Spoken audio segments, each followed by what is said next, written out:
Alright, so in this video we're going to show you how to mount the Innovatools collapsible stand and the four wheels on a Tapco brand brake. So we're going to show it on this converted 24-inch deep model, but it'll be the same steps for the 19-inch or the 14-inch models. So for this installation you'll need a 9/16 socket, ideally with an adapter for a drill and an extension, a 3/8 socket with an adapter as well, an adjustable wrench, and a measuring tape to take a few measurements. You'll also notice that the kit comes with a lot of different hardware to be used to mount the different blocks. So we have 8 sets of blocks. There's 4 with holes on one side and 4 with holes on the other side. So we'll show you guys how to put that all together.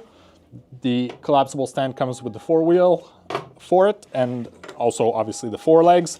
All right, so the first step will be to mount our mounting blocks. So we're going to start with the back one on the end here.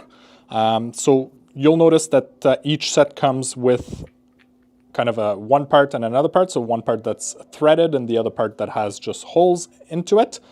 So what we want to do for this back one and the opposite side as well, we want to have the 3/8 hole on the side here facing that way and the 1/4 inch facing the outside of the brake. So if you don't have the correct hole orientation, use the other half of the blocks that you have in the kit. So the first one with the 3/8 hole will go outside and the 1/4 inch hole will come close to me. We're going to rest it on that end, tight to the casting, and then we'll grab the long 3/8 bolts that are part of the kit. So we'll grab 2 of those, and then we'll mount this adapter. It doesn't matter if it's this way or this way. In this case, it doesn't have any impact, so we'll hand tighten them. Now, on the front, because the design of the extrusion is a little different, we're going to be mounting it a little bit differently. So we're going to be using the part that we use for the underside, for the top side of the brake in the back. We'll be using that first. So what we're going to do is we're going to drop this groove here with the front of the extrusion. So the groove that's right here is going to mount inside the channel. We'll bring you guys close up once everything is mounted to give you a close-up of exactly how it mounts. Then the next block, again with the 3/8 hole facing this way and the 1/4 inch hole facing away from the middle of the brake, will go here. And there's 2 holes here that we're going to use the shorter 3/8 bolt to mount this block. So we're going to grab 2 of those, slide that over, and then we'll start the bolts, because this is just a pressure assembly. There's no actual mechanical through bond type of deal. So we'll just put that here. So I'm going to grab my 9/16 socket and the adapter, and I'm going to secure that in place, making sure I'm tight against the casting. So now we'll mount the front block. So you'll notice again we have the 3/8 bolt and the 1/4 inch bolt, so we need the 3/8 facing out like we did here. And here we wanted the 1/4 inch outward this way. In the front, we want the 1/4 inch towards the front.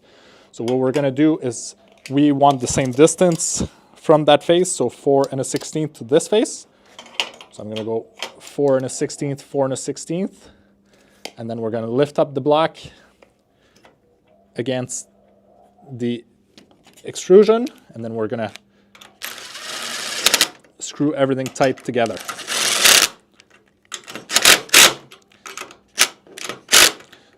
So this is just a pressure fitment. So we're going to bring you close to show you exactly what it is. So as you'll notice here, we got the 3/8 bolt and the 1/4 inch bolt facing the back. And then this is sandwiched around the tube. And then in the front here, we have the same thing. So we got the 3/8 hole and the 1/4 inch hole facing the front. Make sure you push the block up and then tighten those 2 screws to sandwich everything together. So this takes care of those 2 blocks. We got the same distance. The next step will be to mount the legs onto that, and then we'll go to mounting the blocks on that end afterwards. So what we're going to do is we're going to grab the 2-inch 3/8 screws. So we'll need one for each leg on that end.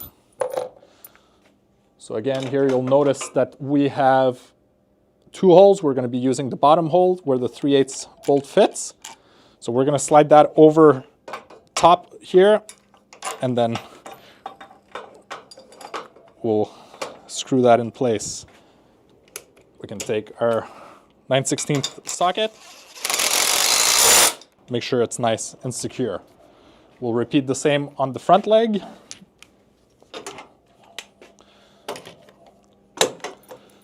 Again, using the bottom hole to line up with the 3/8 location here.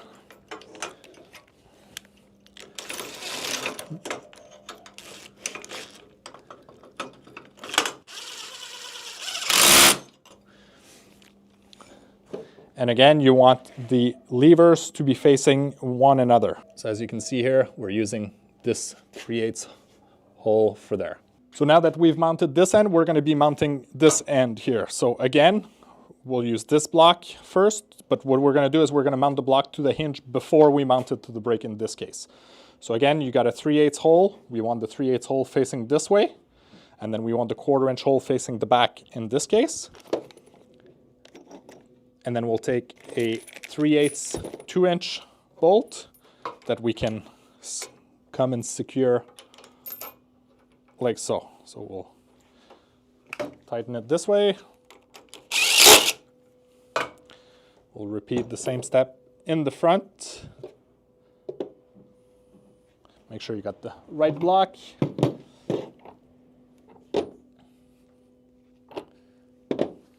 Again, 3/8 going this way and the 1/4-inch going towards the front in this case. We'll grab another 2-inch bolt, slide that on the bottom hole.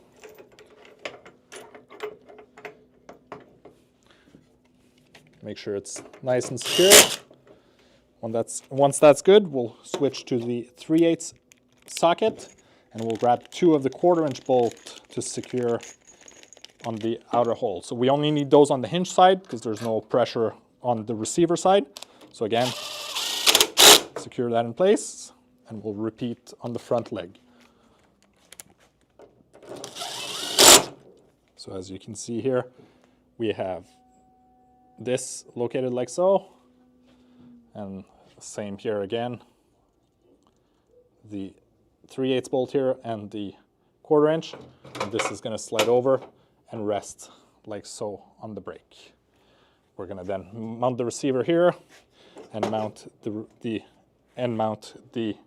other plate. So we'll grab those receiver blocks. Again, I'll slide that one underneath like so, and then I'll grab 2 long 3/8 bolts for this end. We'll just hand secure them. 3/8 bolt for this block.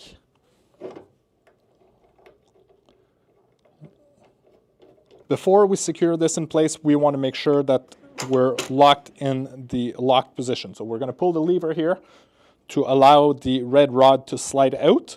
And you'll notice there's a little notch here in the red rod. So we're going to push the leg back in by having released the lever. We're going to push the leg back in until it goes click back in place. And then we can confirm that we're in the middle of the adjustment here. We're going to do the same here, ensuring that we see the cutout on the bottom, and then we're going to push it back until it locks in place. So as you can see, we have that about 3/8 half-inch of plate from that notch that's happening inside the mechanism. So what we want to do is we want to be about halfway on that distance. Once that's confirmed, we'll pull back the inner block and make sure everything is nice and tight.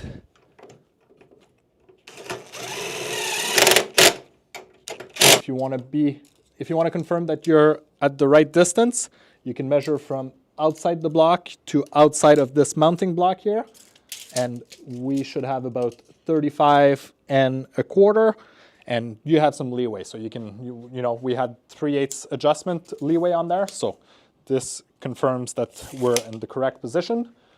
So the next step will be to mount the wheels. We're going to mount them on the outside of the legs. So as you'll see here, we have our wheel kit that comes with the 3/8 thumb screw up here. So if you rotate the finger in one direction, you won't have the clearance. So you got to make sure that you rotate that finger so that you got clearance to slide over the pipe on this end. And this is how we're going to mount the wheels. So make sure that you rotate the finger in the correct orientation, slide that over, secure it in place, and ensure that you have clearance all around. Confirm you have about 6 inches from the tip of the leg as is the sweet spot, but you can adjust it to your preference, and then you can hand tighten it. And you'll notice here that we have a 1/4 inch thumb screw. This is simply a brake to prevent the wheel from moving when it's in a trailer or in storage. So whenever you want to wheel it around, you just undo the 1/4 inch thumb screw. And because of the design, it interferes with the finger, so you won't lose that while traveling. We'll then repeat the exact same process with the other leg. And here I measured that I had 6 inches. So we're going to set the same distance. Otherwise, the brake could be rolling crooked as you're pulling it. So again, make sure that you rotate the finger in the right direction. Slide that over. Hand tighten it, and then confirm that you have your same distance. See here I have 5 inches, so I'm going to go to 6 inches. And then I can hand tighten it. Once I'm satisfied with the location, you can even take a wrench and give it a little bit of a yank if you need to secure it in place more on the permanent side of things. This is what completes the assembly of the collapsible stand on a Tapco brand model. So what we've done here, we'll repeat the exact same on the other end.